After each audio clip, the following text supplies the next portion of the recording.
Estamos de volta, bem-vindo ao canal 3 Tricolores. Estamos aqui no nosso plantão de notícias do São Paulo.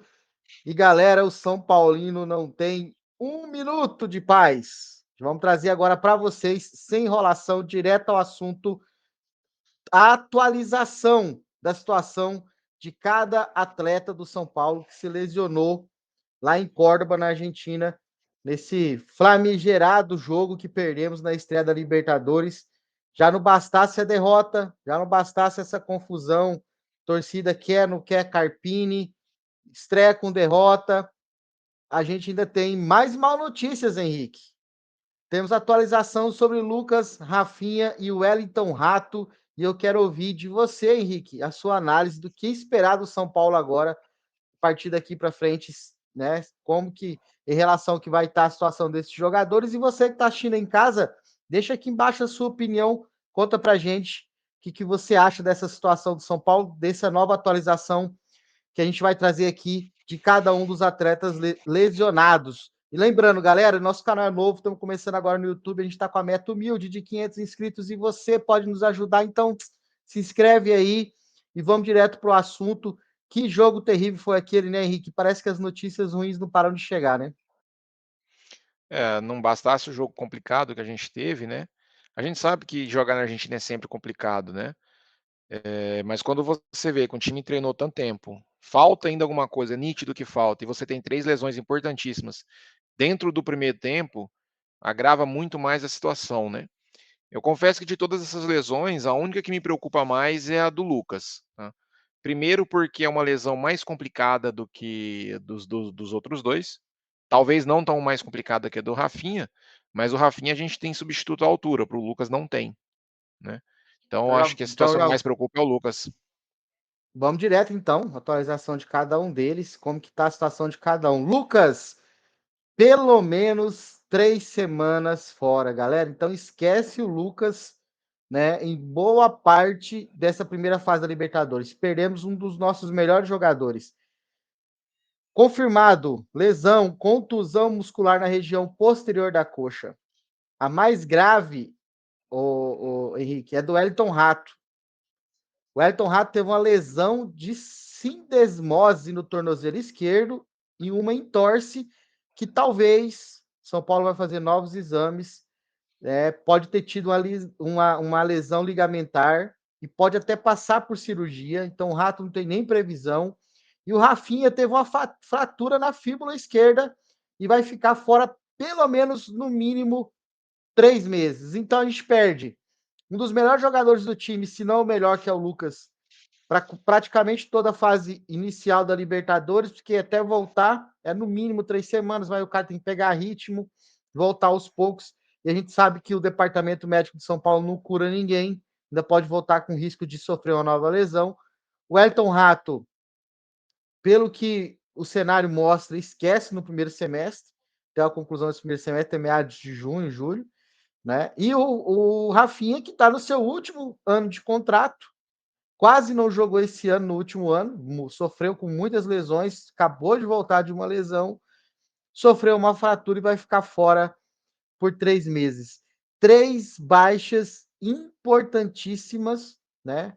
Que com certeza interferem no resultado do time, e mais que isso, Henrique, vira muleta para o Carpini permanecer no comando técnico do São Paulo, né?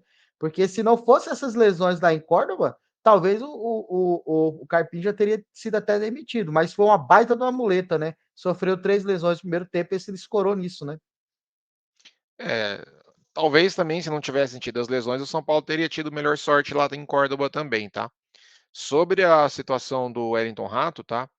Eu dei uma pesquisada sobre a situação dele. A sindesmose, ela tem 3 graus, tá? E o São Paulo não divulga qual o grau da lesão do Wellington Rato. Ele vai de 1 a 3. Por que que eu estou dizendo isso, tá?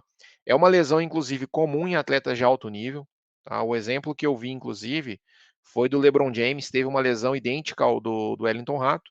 Ele teve uma lesão de grau 1 e voltou com 10 dias, tá? Por isso que eu falei que talvez a do Rato não preocupe tanto, porque o São Paulo não divulgou o grau da lesão.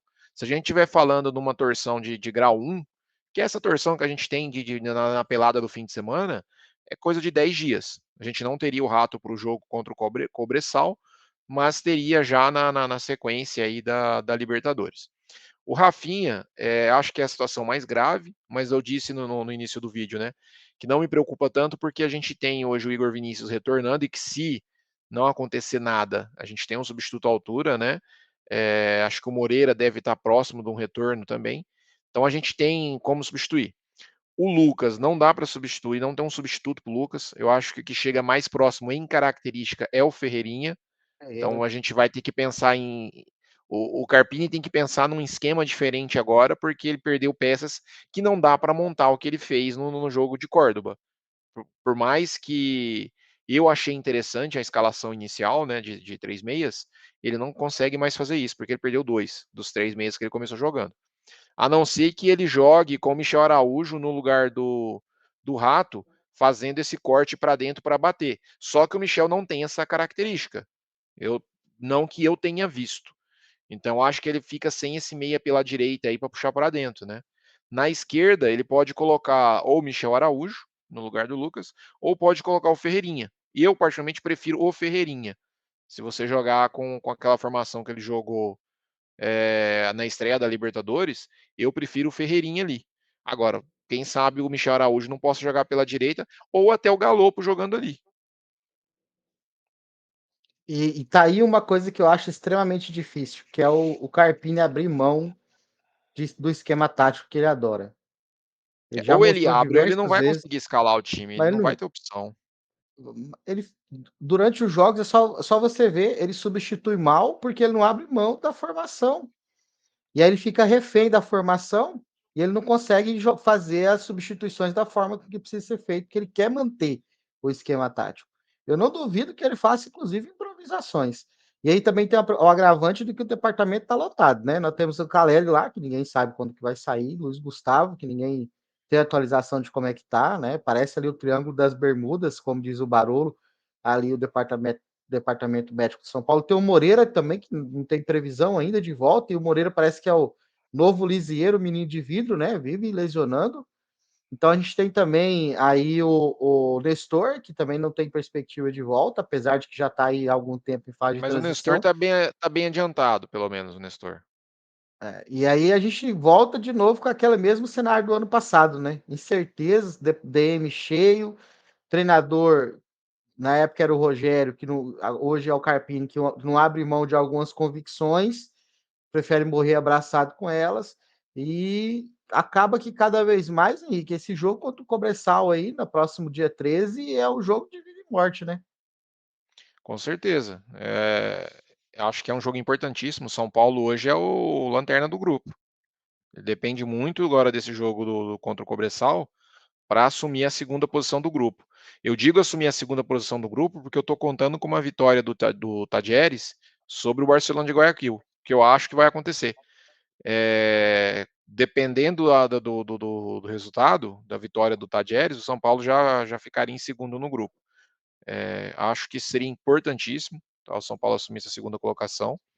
E pensando nesse jogo contra o Cobressal, se eu sou o treinador, jogando no Morumbi, com essas ausências, eu iria com um esquema de três atacantes, tá?